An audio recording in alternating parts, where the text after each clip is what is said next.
This is Shelley Sophia Crawford, and I'm here with my friend Tor Webster. I'm recording tonight from my home in Malta, and I'm speaking with Tor, who's in Glastonbury, England, otherwise known as Avalon. And we're going to share quite a bit tonight about the sacred landscape and Tor's work, doing sacred tours of Avalon. We're going to share some about Malta and Avalon and his work and my work. And we thought a nice way to open up this conversation would be with a guided meditation. That's one of the things that Tor offers with his tours. And so we're going to start with the meditation and go from there. Welcome, Tor. Thank you very much. Yeah, it's also the kind of channeled visualizations that I do are linked to the healing work as well that I do through when I do my channeling sessions, which I do online as well at the moment.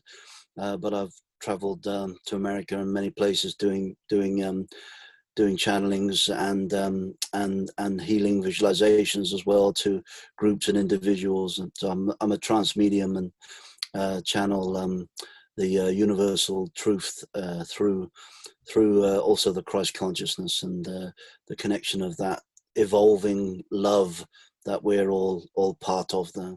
So it's always a great pleasure to see what comes through as a healing visualization. So thank you for that opportunity. So I'll bring in a candle. Nice to have a candle present. All right, so sit comfortably, everybody. Turn off your phones. That's a good idea.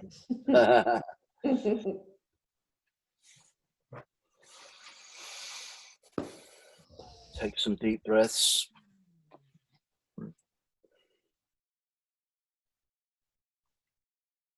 Simply connect to the body.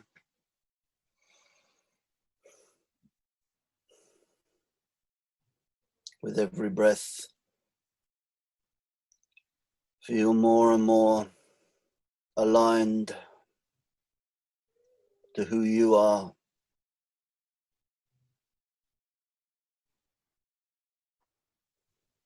To your truth, your love,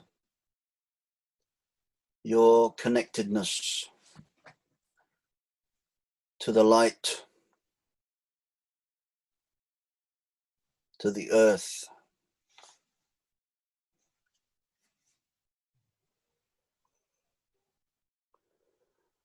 With every breath, come into your heart.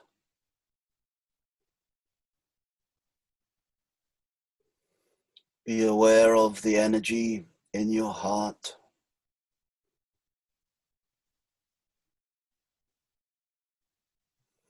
And intensify that light that shines from the center of your being. Whatever color it might be.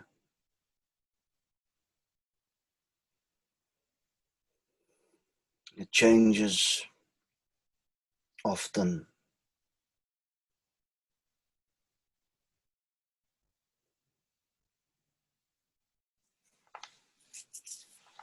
I often see golden light like the sunlight or the candle light. Natural, soft, gentle, golden light.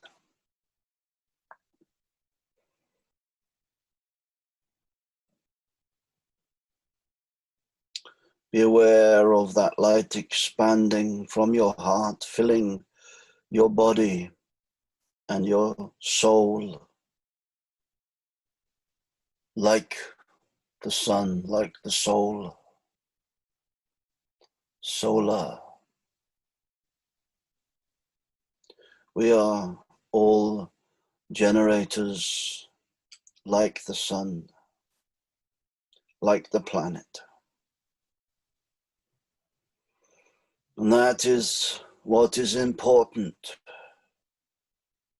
to know. We are celestial beings like the planets, like the suns, like the stars. We are all affected by the light, the magnetic energies that link each of us together, the same as all the planets are linked together magnetically. The gravitational pull that each planet, each celestial being has, guiding you back to the light, to that central place, the galactic center, that spiral galaxy that is drawing all to that final place of unity.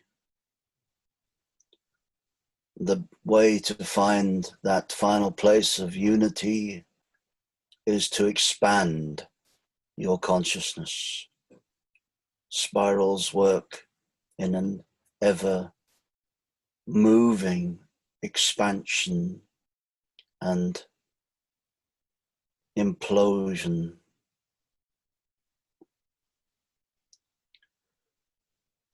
Like the breath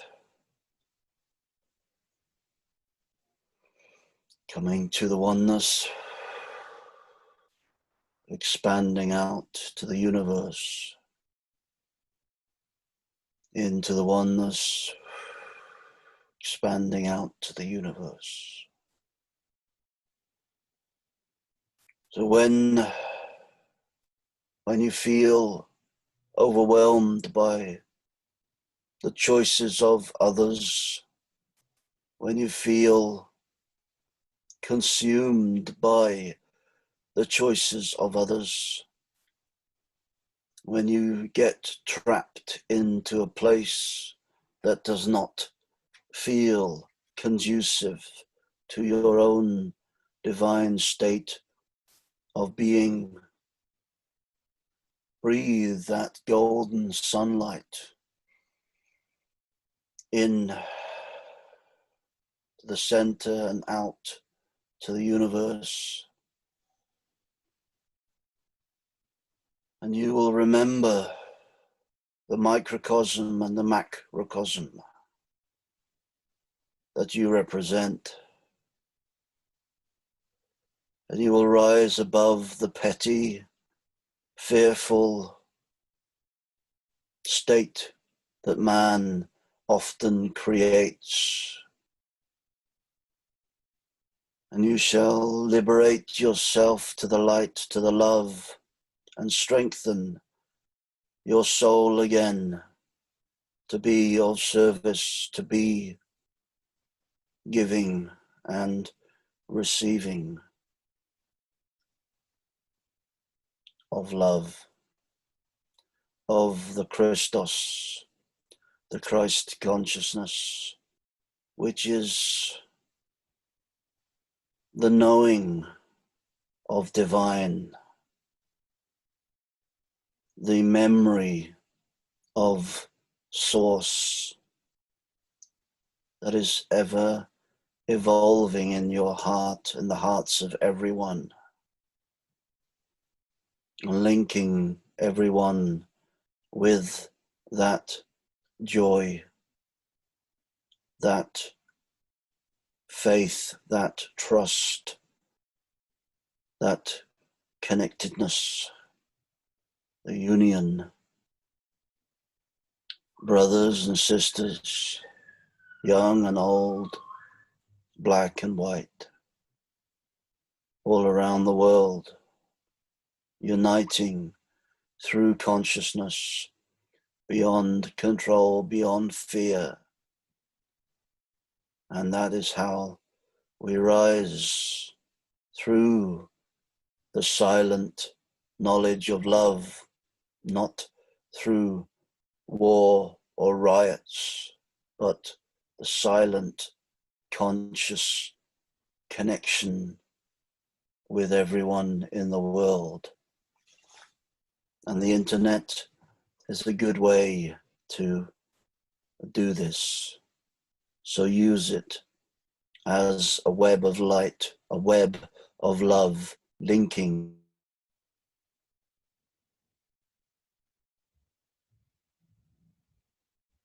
to love and light. And we will rise in consciousness, and all will be well. Trust that. Trust that in your core, in your being, in your center. Again, take some breaths, bringing you to that center and embracing the universal connectedness on the planet, in the realms of light, and all the way to that galactic center.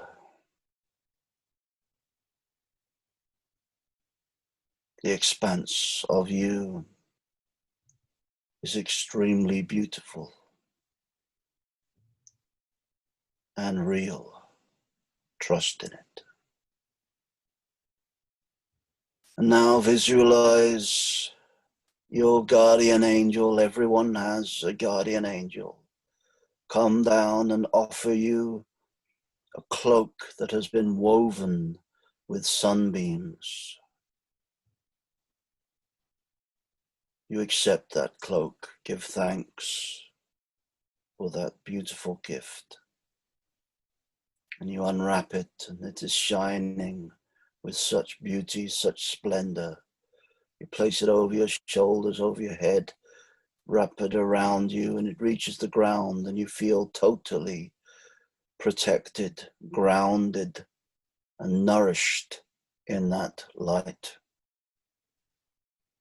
Visualize also a crystal clear pyramid around you in total protection, and beneath you, no negativity can penetrate this pyramid. Only love draws that light to the center of it. That is you. So be it. Shalom.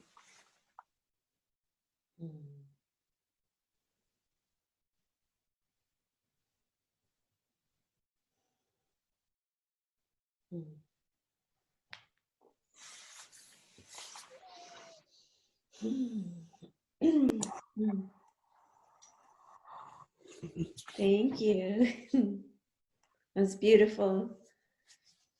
Great. Yeah. Thank you.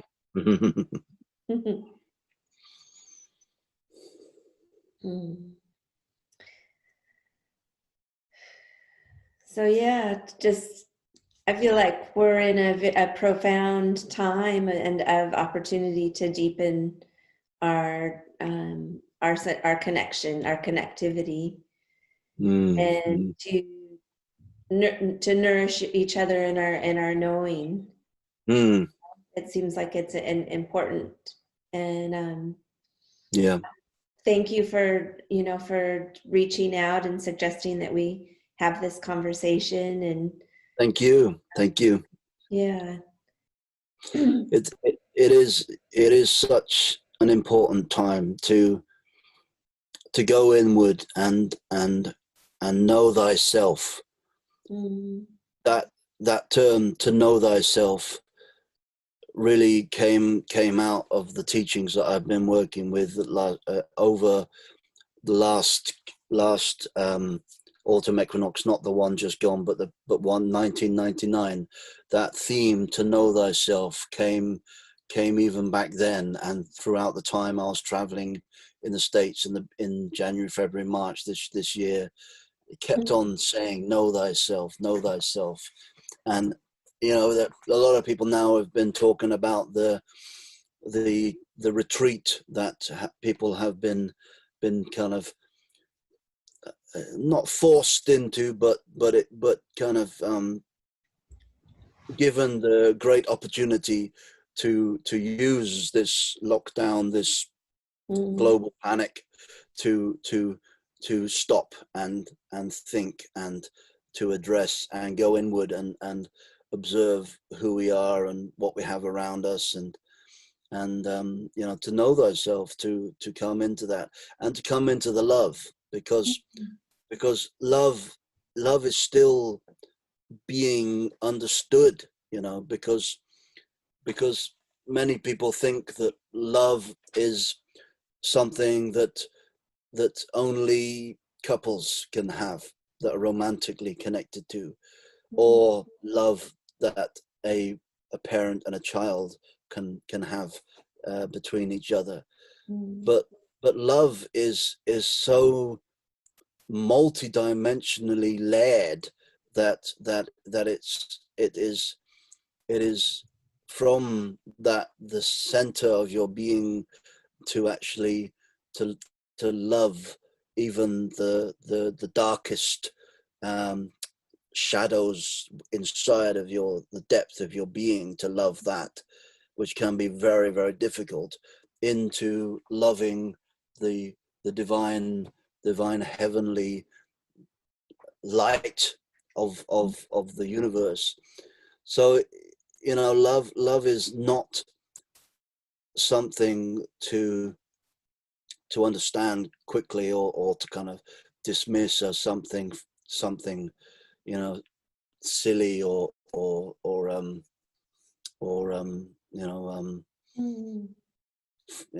what's the word I'm looking for, or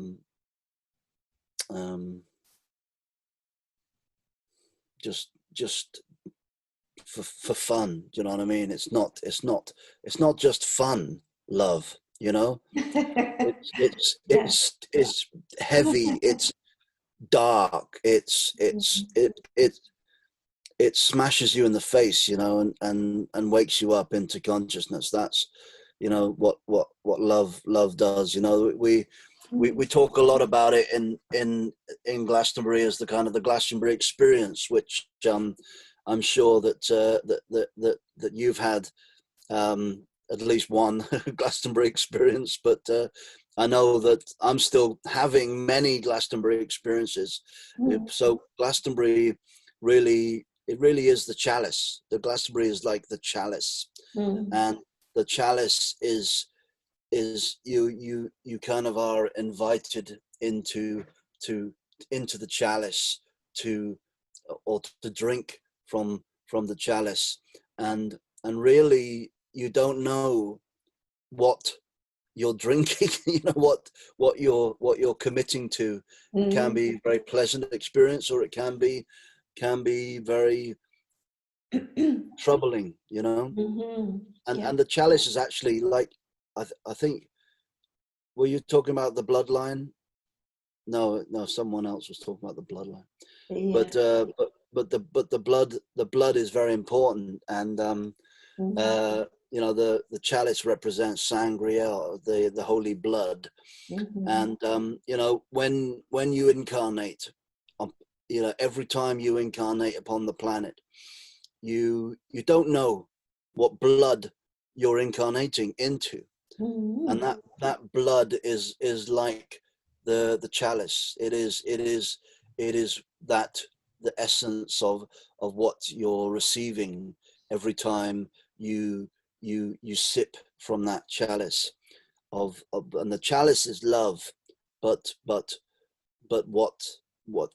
is in the love, in the chalice, in the blood, in the body, you don't know, but it's a journey to experience it, because everything we have is a lesson, and collectively it is a lesson. And the the bad blood, like the families of the ones that are so greedy right now, and believe they are kind of puppet masters of man's destiny.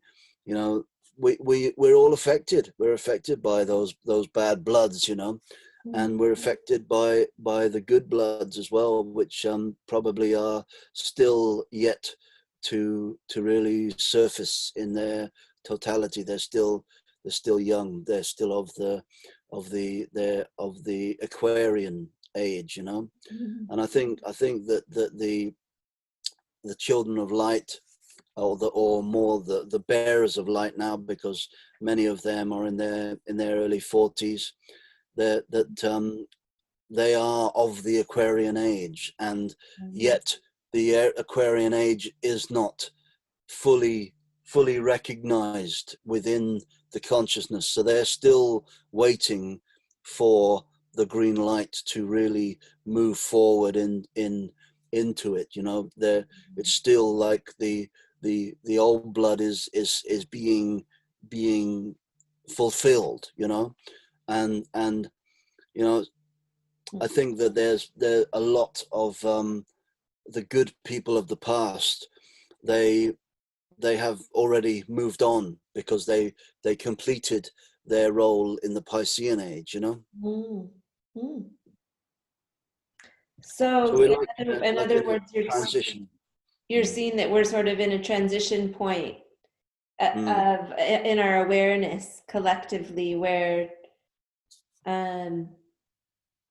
the medicine that needs to happen in order to really bring us into to the next level of our collective state of love is kind of how I'd like to see it. I just realized I wanted to move out of like just our evolved consciousness to like we actually want to evolve into a deeper state of love, which embraces, and that love embraces all aspects and is medicine for all aspects.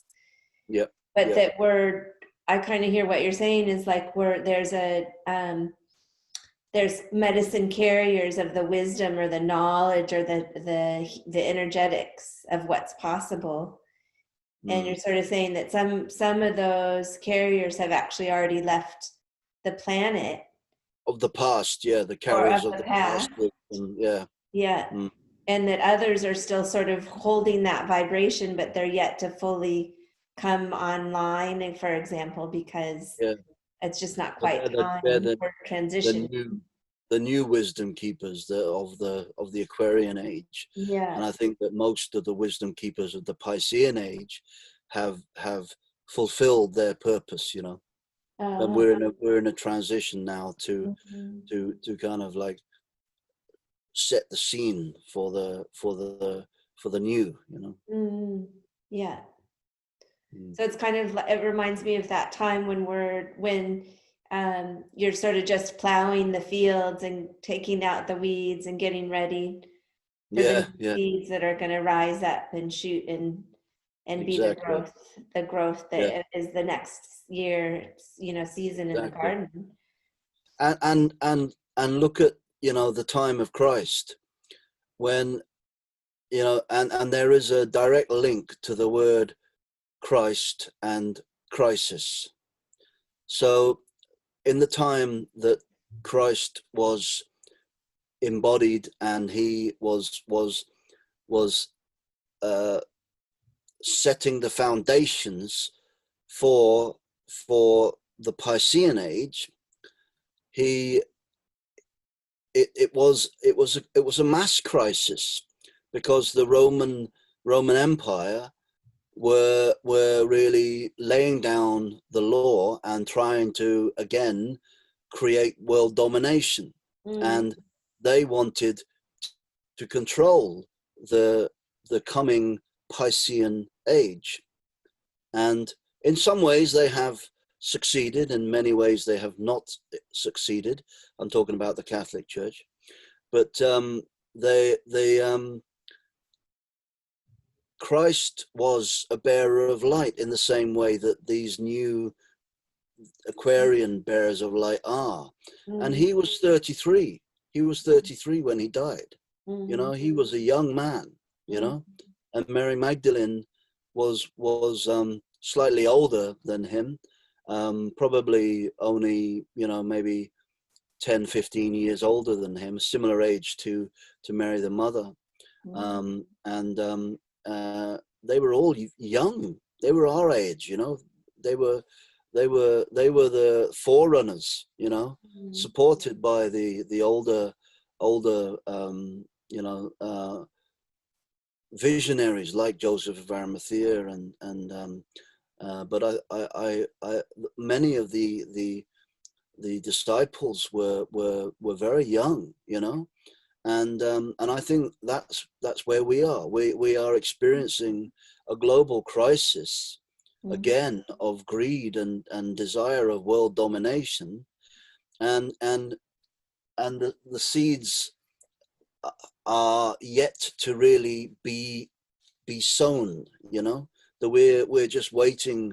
We're waiting for the fallow time, the fallow years before we can really, you know, have the nourishment of the soil.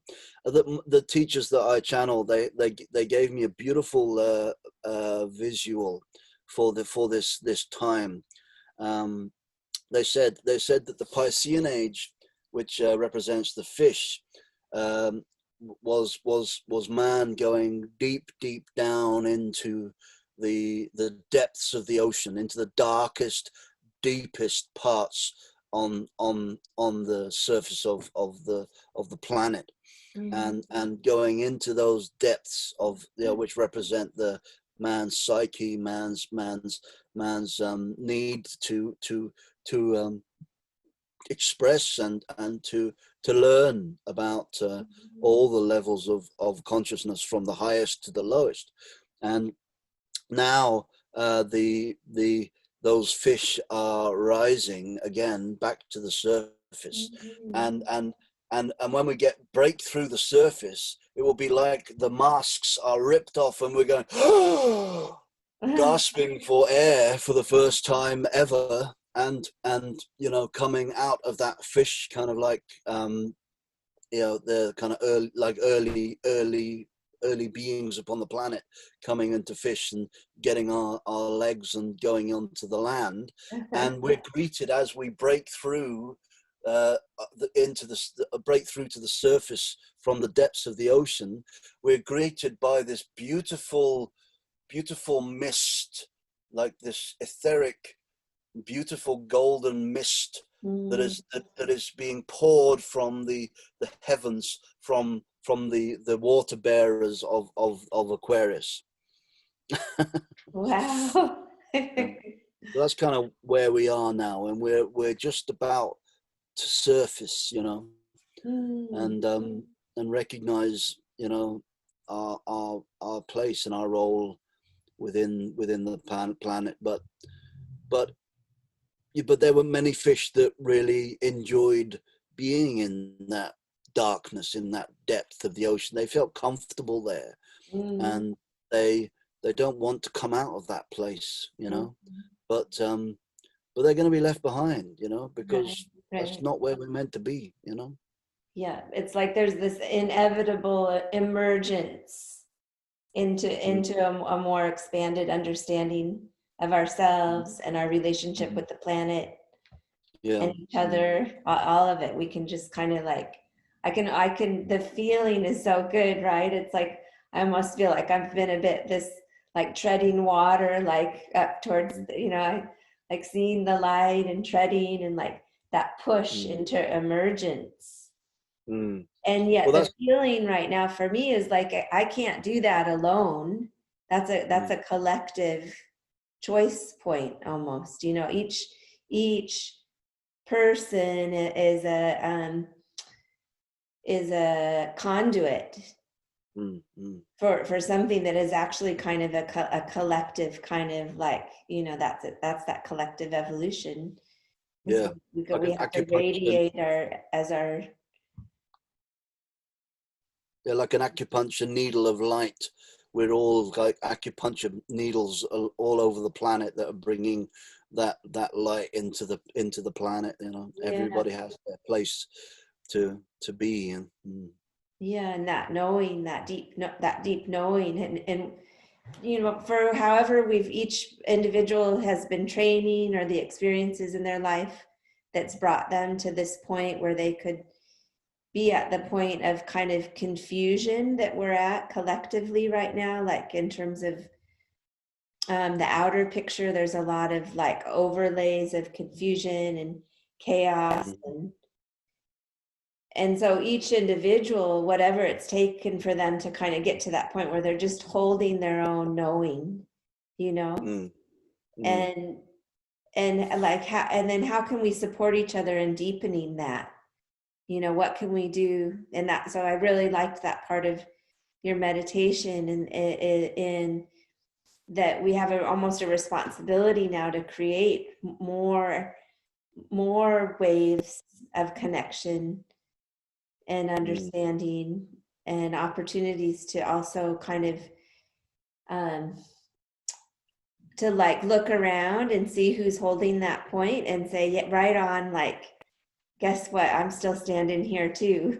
You know, or I'm pulling through the soil, I'm busting up, and pretty soon we're going to be a beautiful garden. So yeah, I guess what I mean is just that we have an opportunity to support each other in the evolution process, and at the same time it's also up to each individual to be that ray of knowing, you know, to really be that pillar or conduit of wisdom.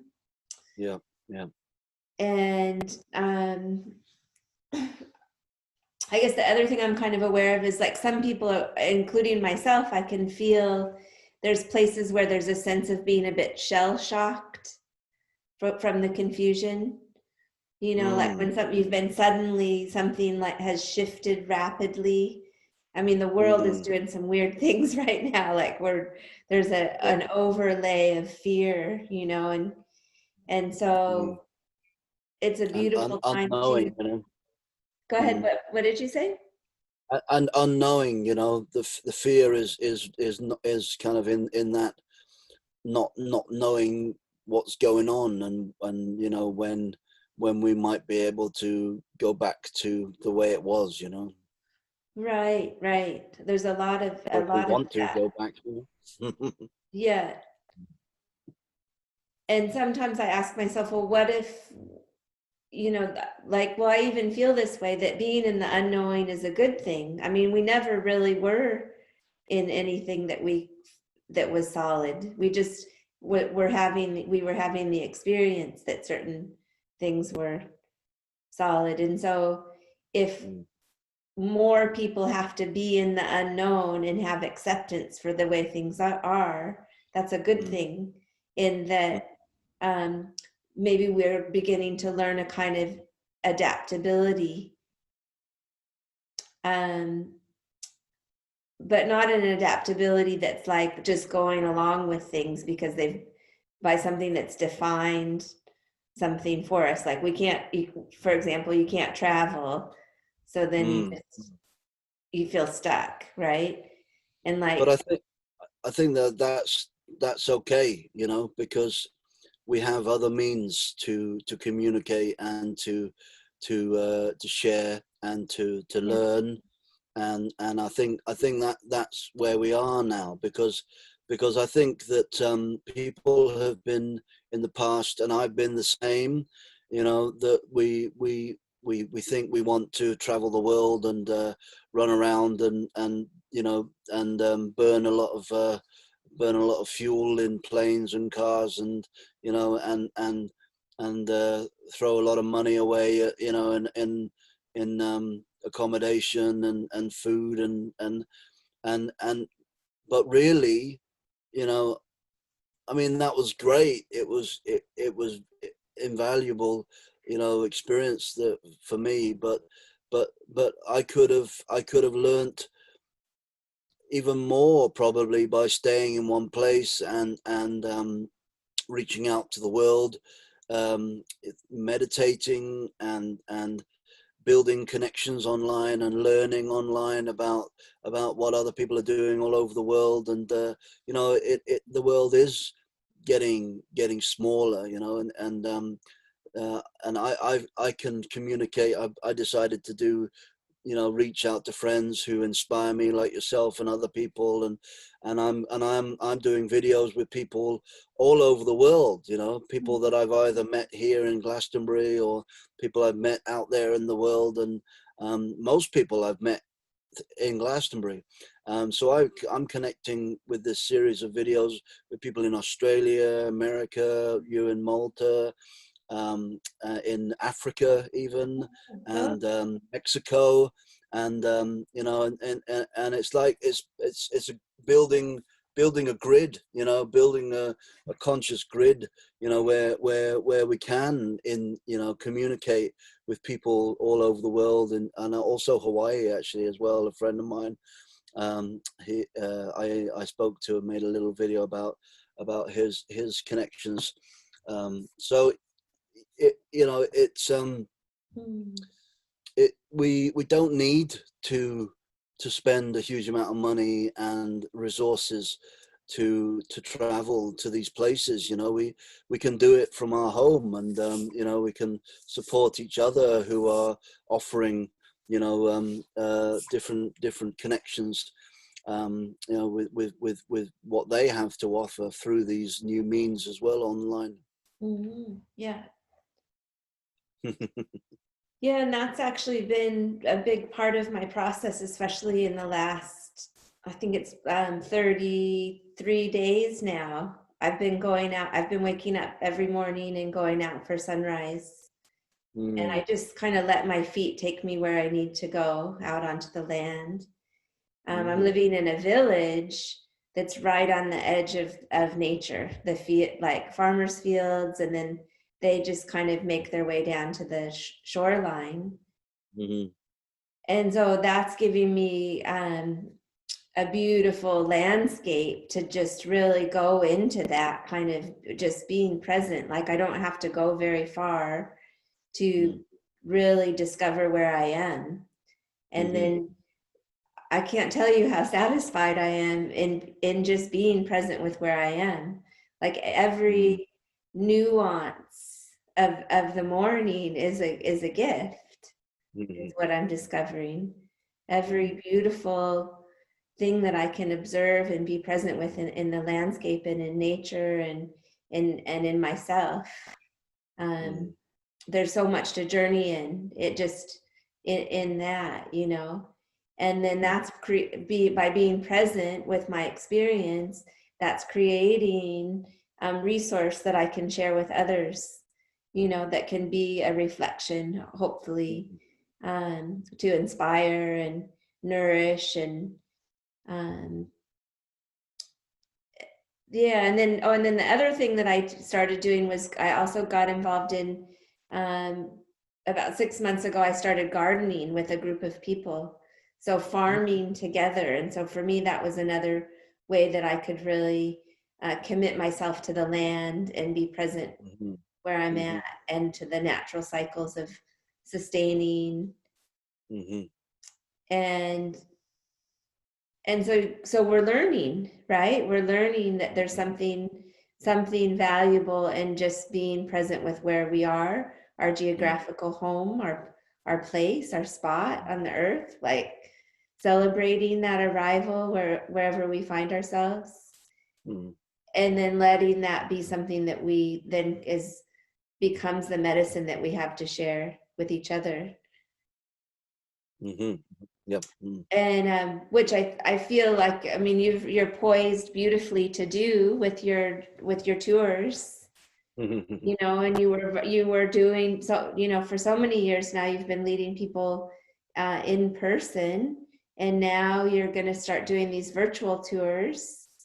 Yeah, I've started already. Tomorrow I'm doing one of London. I'm going to London to do a virtual tour, which probably will be too late for people to join in watching this now, but you can watch all the virtual tours on my website eventually, so do keep an eye on my website, and you can watch again there.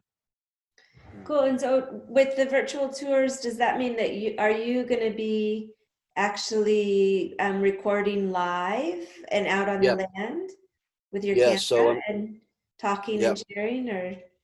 yeah. So, for example, in 2 weeks' time, I will be starting a series of 7 Saturday live tours, and it'll be about 2.5 hour tour around Glastonbury.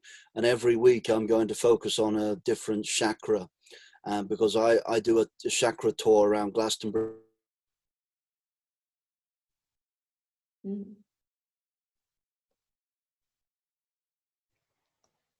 Sorry, we're having a little blip in our internet.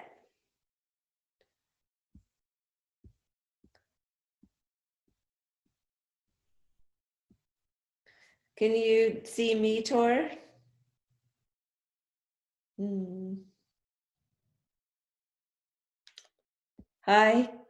Oh yeah, did we lose each other briefly? We did, yeah, we bopped out. I don't know if it was my internet or what. Yeah. Did we continue recording? I don't know. Looks like it's still recording. Oh yeah, we're still recording. So it Yeah. just picked Cool. up. Yeah. Okay. I'm not sure, like your screen froze, so I'm not sure if it caught what you were saying.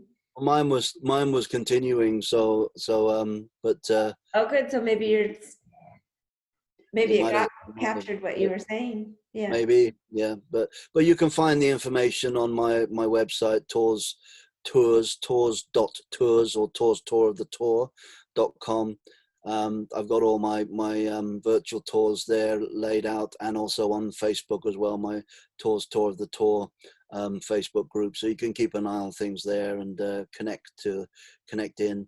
And actually next year I'm planning to do, I haven't mentioned this to you, but I'm planning to do through Mighty Networks a kind of year-long course in spirituality, Celtic Christianity, and Mhm.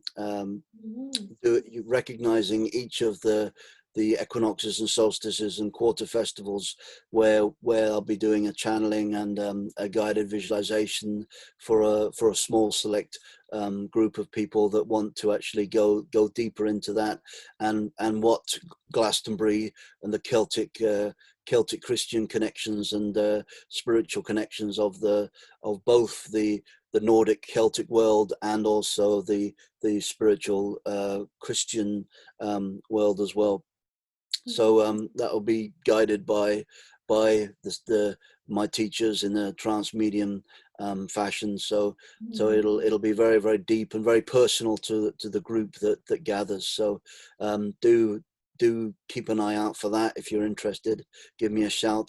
I'll only work with people that have experienced a one-to-one channeling session as well. So that'll be part of the process.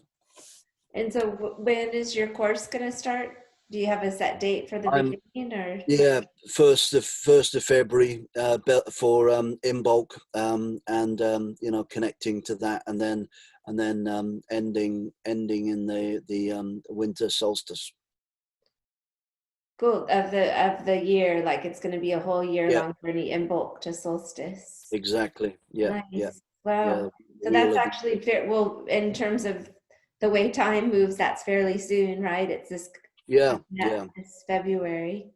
yeah. But I will Beautiful. be designing something, and it'll be very much in the moment, and I want there to be a kind of an interactive element where each of the seasons that people will be assigned a task to fulfill, and so they have a personal experience within it as well. It's not just a kind of an observational thing. It's actually an integrative thing as well. So Mhm. you have to do the task. The kind of a ceremony or maybe writing something, a poem or something like that, or whatever's gonna happen, but it'll be so people can embody it, and that they feel that they're actually being part of it, and not just observing, but it's still evolving. I've got I'm also currently writing bringing together all the my observations and information that I've gathered over the last 8 years of being a tour guide in Glastonbury. And so I'm writing a book about my vision of Glastonbury and the history and the mystery and the magic, which is going to be called Tor's Tour of Glastonbury. So it'll be a kind of a practical travel guide as well, but a spiritual kind of travel guide. And I've set up a Patreon account to help me fund my my time writing. So if people want to check that out, it's just patreon.com/Tor Webster. So do check that out. And yeah, we're having quite a lot of fun there, quite interactive, and I put out things that come as well. So and also you can join in free of charge if you're a Patreon to the virtual tours that I'm offering as well. Nice. And do you have different levels of membership with Yeah. it? Cool. Yeah. So there's the basic, just kind of a doff of the hat, as I call it, and then there's the kind of the higher end, which will involve also a private channeling session, and showing your support in both the Tor's Tour of Glastonbury book, and also I'm after that I'm going to do a Rainbow Serpent book, because it's coming up to believe it or not, nearly 20 years since the Rainbow Serpent project started, which is a film journey around the Earth chakra system. And that's actually how we met in Hawaii, wasn't it? That you offered to help me arrange a screening in Hawaii, which was amazing. Many years ago. Yeah. And you were on your second world tour of the world alchemy sites at the time. That's it. Yeah. And that film is yet to be completed. I've visited 5 of the 7 alchemical sites, and I just have Table Mountain and Jerusalem to visit. But these projects, the first project took 10 years to make, and this next one is probably a similar timing, and it is part of observing the shifting of consciousness, and it is an organic process making these films. It's not something that I want to just kind of bang out there and get it out there. These films take a huge amount of time. There's a lot of these amazing films, like The Time of the Sixth Sun, which a friend of mine, she made, Magda, I think her name is at the moment, that took her nearly 20 years to complete, and we were kind of meeting along the lines. And so there are many people that make these epic spiritual journey films that are to inspire other to go on like epic spiritual journeys of life that are out there. You can actually see the Rainbow Serpent film, the first one, on Amazon Prime now, which I'm very glad of, to getting out there to a wider audience. Yeah, that's fantastic. Yeah. Yeah, your film and meeting you and learning about the alchemical sites that's all been a big part of my journey of inspiring me to finally, leave America and travel and go. I had never even heard of Avalon until I met you, so you introduced me to that, and now I feel like Avalon's one of my homes on the planet. I just love it, and and I think there's something about being really committed to the personal alchemy that the journey is. It's not just a movie about ideas. It's something that you also have to walk through, that you're living. Yeah. Yeah, yeah. And Yeah. I love the work that you're doing at the moment, bringing to life people's essence and helping them realize who they are through your artwork, the portraits of the inspirational portraits for individuals. That's really a beautiful way of helping people see how amazing they are and how beautiful they are. So thank you for that. Yeah. Yeah, and you're welcome. Yeah, and I think it's the creating the sacred space together that allows the imagery to come in, Mm, the archetypes to start to speak through, and I never really know who's going to arrive and I'm always like in awe of the beauty that people bring through, like who they see and who they know and what animals they feel. And mm-hmm. I think it's a very, it's like going into those childlike realms where we still allow our imagination to Mm, inform us. And yeah. there's so much there, such a rich tapestry of beauty in our subconscious, Mm. Well, and in our knowing. there's a thin line between imagination and visualization. They're pretty much one and the same thing, but we forget that. It's again that I call it the monkey brain, that we always want to dismiss things that seem a little bit wacky, a little bit odd, but actually back in the days, the wacky, the odd was the norm. And we were living in peace, in harmony, in love, and it was when when huge trauma literally hit the planet 50 million years ago and tilted the planet, that created division.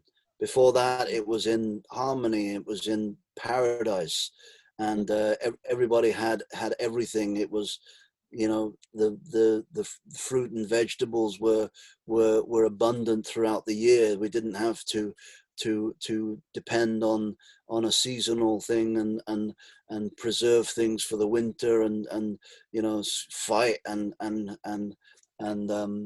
protect our food, and fear the death and fear the birth, and but we're going back to that. We're creating paradise in light, not so much in physical.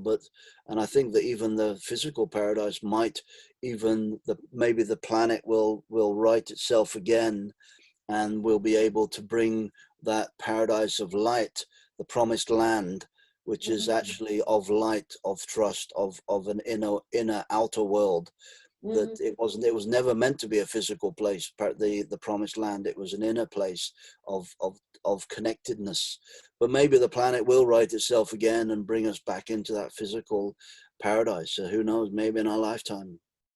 I know there's a lot going on with the magnetic poles moving with great speed at the moment, and maybe the movement of those magnetic poles is part of the movement of the planet writing itself. I don't know. No one knows. It's an unknown science. Right.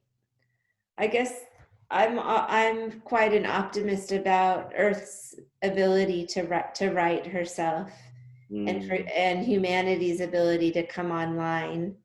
Um, or maybe I'm just a great lover of Earth. Like I see the Earth as that manifested principle of that realm of light. And that's kind of what I've been learning in these experiences I'm having at sunrise, is that as I take in all that solar light and I really let the light penetrate my being, I see that everything is this marriage between the rays, the beauty rays, and the way that Earth takes that medicine into her being, that energy, that vitality, and transforms it into creation. Well, And that is true alchemy, yeah, turning light into matter. That's it. and it's happening all around us. I mean, all the time, right? We would not exist. We would not be born into these bodies and have them, our beliefs and our minds, and have the vehicle to even then experience the transcendent, if it weren't for the fact that we are also in the physical. So there's this kind of continuous. Yeah. If the sunlight wasn't there, we wouldn't exist on the planet. The planet wouldn't exist. It would be a ball of ice. Yeah. And then, so then where would we be at? Wouldn't be here. Somewhere we'd be. So we would be yeah. in oneness. Yeah. So I hope that I hope that more people can wake up to the experience of deeply appreciating the earth in that sense, and deeply appreciating the alchemy of the union of those elements of light and the earth, because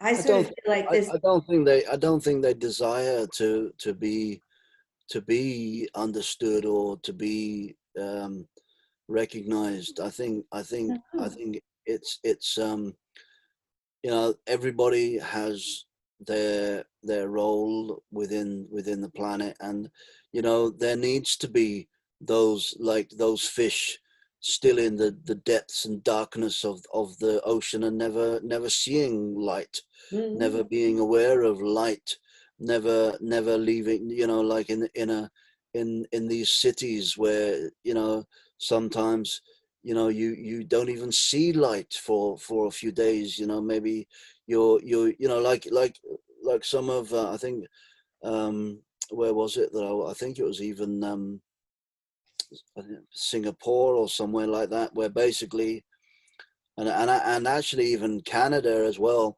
where you could spend your whole day underground, using the underground tube system, or the taking you from shopping center to shopping center to shopping center, or cinema or bar or something like that, and you do it inside or underground all day long. Oh God. And that this is where man has come. In Canada it's more to escape the extreme cold. In places like Singapore or parts of Asia, it's to escape the extreme heat. It's like, wow, people are not easily adapting to their environment. I always say that it's not, there's no such thing as the wrong weather, only the wrong clothes. But everybody has their role. That's what I mean. There are people that are pretty happy never seeing the light, and there are people like you and I that thrive on getting up early to go and greet the sun, and honor her or him or it, and thank the divine mystery of the planets and the movement of the planets, and the beautiful earth that is abundantly giving us, without even asking anything from us. So it's like a tree. You can't have a tree without all the root system, and you can't have a tree without all the branch system and the fruits. I think I'm a fruit, actually. A fruit or a nut. Happily so. I think when people realize that they're either a fruit or a nut, then we'll be all right.